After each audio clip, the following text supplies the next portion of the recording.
Olá pessoal, bom dia, boa tarde, boa noite a todos os senhores que são inscritos no nosso canal Anotações de Processo Civil.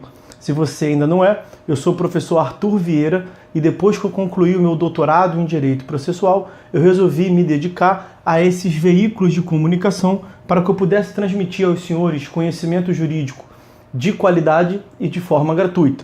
Aqui eu vou pontuar o meu e-mail de contato para que eventuais interessados possam estabelecer um contato mais direto. Inclusive, nós podemos eventualmente considerar a hipótese de publicar um artigo científico em conjunto, tá certo? Bom, gostaria de pontuar também com os senhores o nosso canal no YouTube.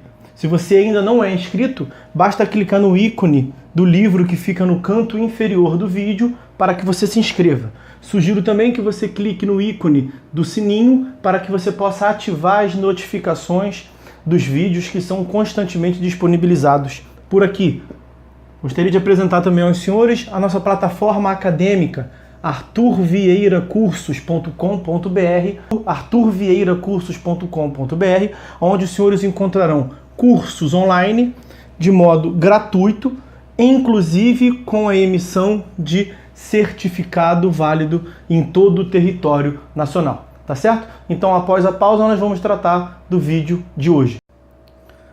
Então, meus amigos, eu quero tratar com os senhores, nesse vídeo de hoje, a respeito dos níveis de competência absoluta e do nível de competência relativa. Nós temos aqui diversas considerações a fazer a respeito desses, que se chama de níveis de determinação de competência. Há quem fale sobre incompetência absoluta ou incompetência relativa, ou critérios de determinação de competência absoluta ou critério de determinação de competência relativa, que pouco importa. O mais importante é que a gente consiga diferenciar bem esses critérios em esses dois diferentes níveis, tá? E aí nós temos que distinguir inicialmente quanto ao interesse em jogo.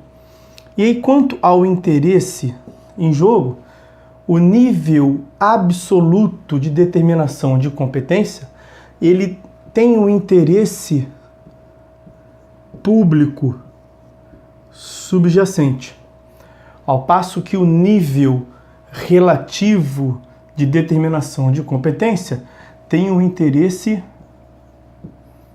privado subjacente. E aí, quais são, portanto, os níveis de competência que são considerados como níveis, critérios absolutos de determinação de competência? São os critérios em relação da matéria, critérios em razão da pessoa e em critério em razão da função, que nós vimos em vídeos anteriores aqui. Ao passo que os critérios determinadores de competência relativa ou níveis relativos de determinação da competência são aqueles em razão do valor ou em razão do território. Isso pelo menos como uma regra geral. Temos raríssimas exceções em que, em alguns casos, isso pode variar, tá? Bom, então, em razão da matéria, pessoa e função, nós temos o interesse público subjacente. Por exemplo, quando o código ele determina a criação de varas da fazenda pública, isso se dá por uma questão de prerrogativa da fazenda pública.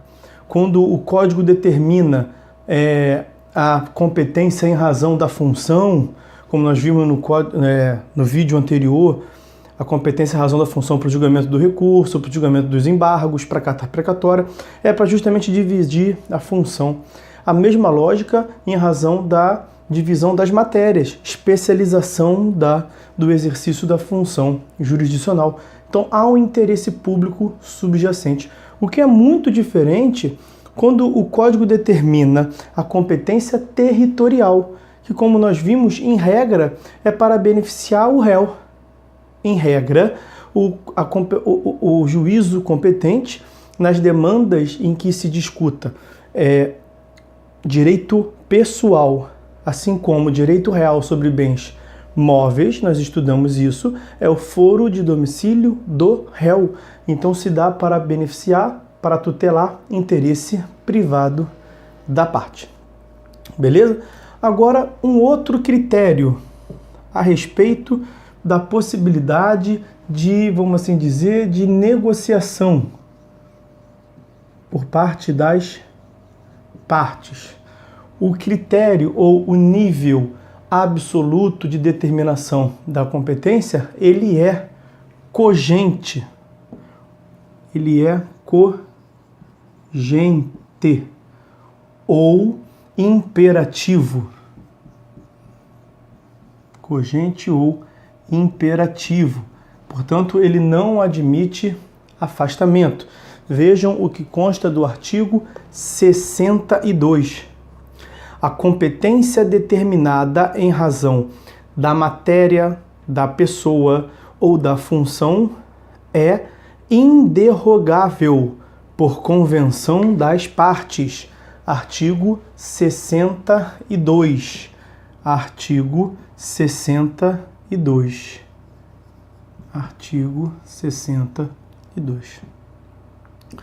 Ao passo que o nível de determinação da competência relativa, ele ao contrário, ele é derrogável ou afastável. Então ele é derrogável ou afastável ou modificável. É o que consta do artigo 63. Artigo 63. Vamos a ele. Artigo 63. As partes podem modificar a competência em razão do valor e do território. Do valor e do território. Elegendo foro onde será proposta ação oriunda de direitos e obrigações. Perfeito? Bom, um próximo critério que diferencia esses níveis absoluto e relativo quanto ao momento de alegação. Vejam que nós temos vários níveis, várias distinções, vários critérios que distinguem esses níveis, portanto. Tá ok? Então, quanto ao momento, o critério absoluto de determinação da competência pode ser alegável a qualquer momento. Alegável a qualquer momento. Isto se encontra previsto no artigo 64, parágrafo 1º. Artigo 64, parágrafo 1º do CPC. Vamos a ele. A incompetência absoluta pode ser alegada em qualquer tempo e grau de jurisdição e deve ser declarada de ofício. Então já adiantamos o próximo tópico. Deve ser declarada de ofício.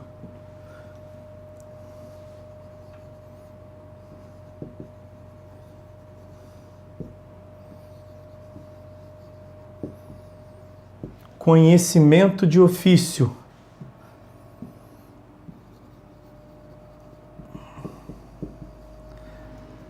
No nível absoluto de determinação da competência, ele é admitido, o conhecimento de ofício.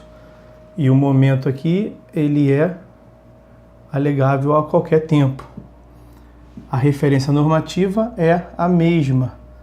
Artigo 64, parágrafo 1º. Tá ok? Vamos complementar o quadro do lado de lá. Quanto ao momento, o critério relativo de determinação da competência, ele não pode ser alegável a qualquer momento. Ele se sujeita à preclusão. ele se sujeita à preclusão. Em qual momento que a parte interessada deve alegar eventual vício de incompetência relativa, como preliminar de contestação. Então a parte tem que alegar em preliminar de contestação. Se deixar passar esse prazo, a matéria está preclusa. Artigo 64 caput e artigo 337. 64 combinado com 337 do CPC. Ok? Quanto ao conhecimento de ofício, no critério relativo de determinação da competência, isto é, vedado. Não se admite o conhecimento de ofício da incompetência relativa.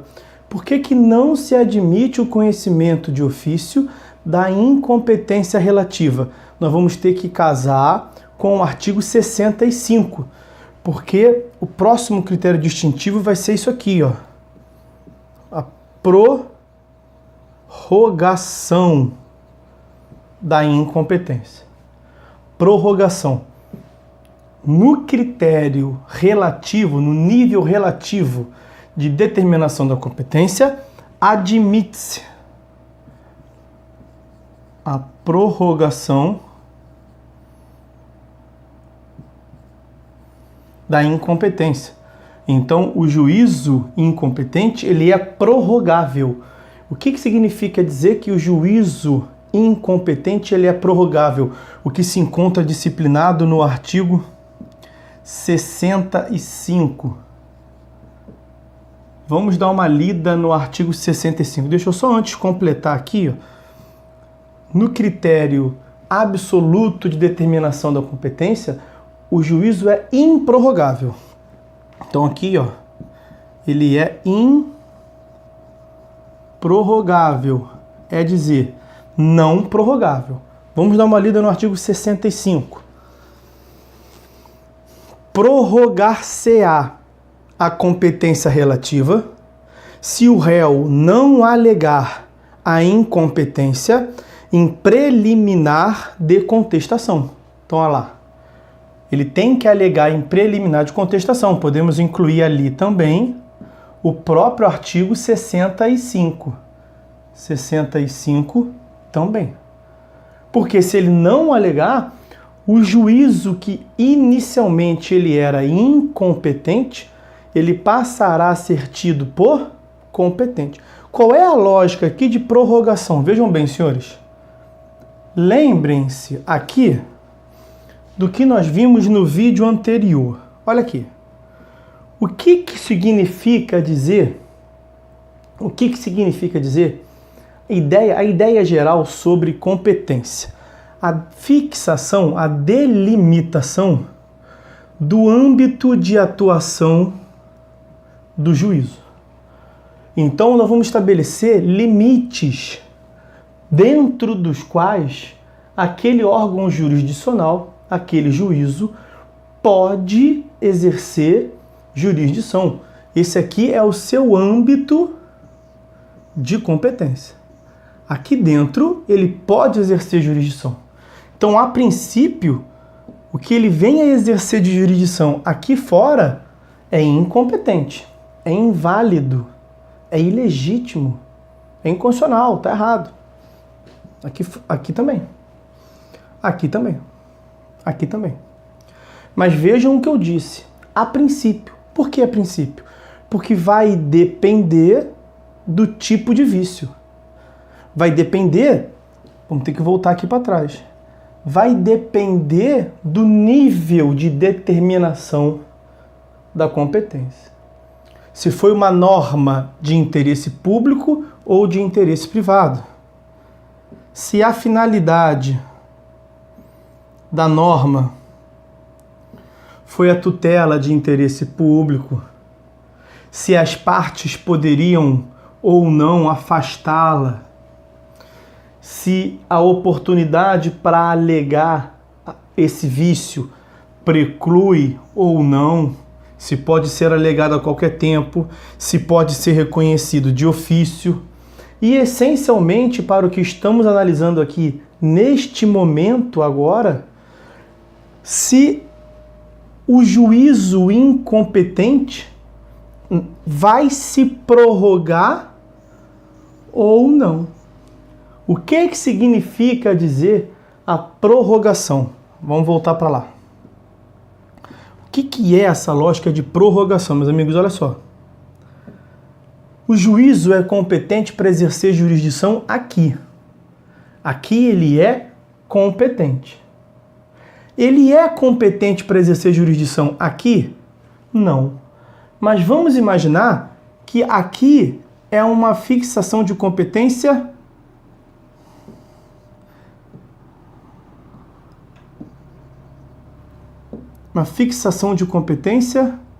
em razão do, perdoem,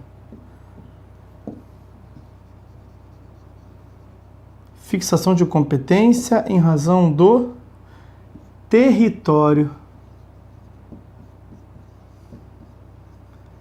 Sendo fixação de competência em razão do território, a regra geral é que é um nível relativo de determinação da competência. Sendo o nível relativo de determinação da competência, como nós estamos vendo no quadro anterior, é um nível que visa proteger o interesse da parte, que pode ser afastado, que não pode ser conhecido de ofício pelo juiz, que tem que ser alegado durante um certo momento sob pena de preclusão e também admite prorrogação da competência. E o que é essa tal de prorrogação da competência? Isso aqui, ó. A competência não vem até aqui. O limite de atuação não é até esse traço aqui? Mas se a parte que poderia alegar a incompetência, veja, foi solicitada a atuação desse órgão jurisdicional nesse ambiente aqui, ele não pode atuar. Mas se a parte interessada não alegar nada, o que vai acontecer? A tal da prorrogação da competência. E o que significa a prorrogação? Esse fenômeno aqui, ó.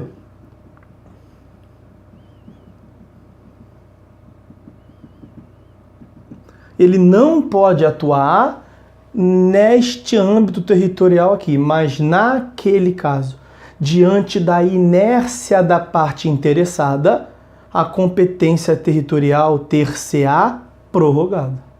Então aqui nós teremos o fenômeno da inércia da parte interessada, que terá provocado, como via de consequência, a modificação da competência. A modificação da competência, que por sinal é o tema de um próximo vídeo nosso, a modificação da competência, que também responde pelo nome de prorrogação da competência. Prorrogação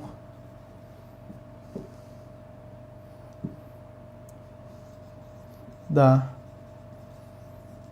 competência. Então, meus amigos, esse é o fenômeno da prorrogação da competência.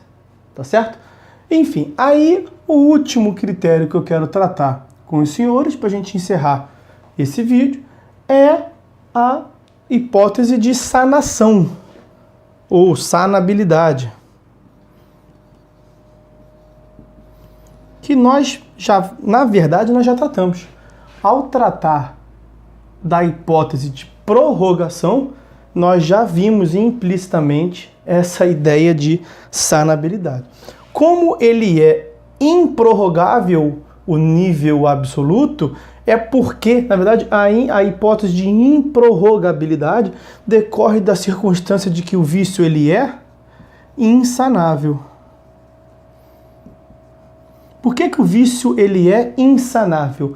Ele é insanável porque ele visa tutelar norma de interesse público. Vejam o alcance dessa natureza insanável. Olha aqui, Deem uma olhada no artigo de número 966, que é o que trata da ação rescisória. A ação rescisória é um instrumento processual cabível para rescindir uma decisão judicial já transitada em julgado. Então, mesmo depois que já não se caiba mais recurso nenhum, durante o prazo decadencial de 2 anos, você pode entrar em juízo para rescindir certos pronunciamentos judiciais decisórios. Em poucas hipóteses, na verdade, em raríssimas hipóteses, vejam, uma das hipóteses é essa aqui, ó.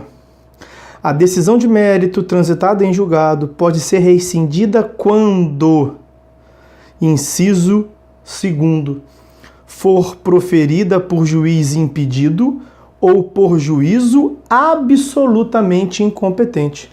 For proferida por juízo impedido ou por juízo absolutamente incompetente. Artigo 966, inciso 2º.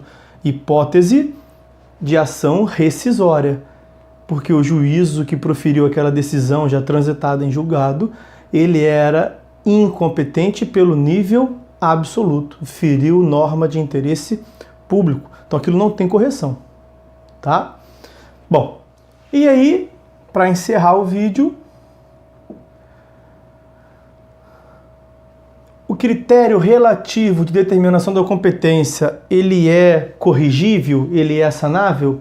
Já vimos que é, pelo quadro anterior. Quando a gente fala que prorroga-se a competência pelo artigo 65, porque está preclusa via impugnativa, isso significa dizer que a partir do momento que você não pode mais impugnar, que aquele juízo prorrogou aquela competência para incluir aquela comarca que estava para além, nessa hipótese aqui, ó. Se prorrogou a competência, o camarada não pode mais porque ele ficou inerte, prorrogação da competência, modificou-se a competência, então é óbvio que nessa circunstância nós temos a sanabilidade desse vício. Então nessa hipótese, esse vício ele é sanável, tá certo? Então, meus amigos, essas são as distinções importantes e que costumam ser muito bem tratadas pelos examinadores e que são também na prática muito importante dos senhores terem conhecimento para a boa compreensão e aplicação do direito processual. Fiquem todos com Deus. Até uma próxima.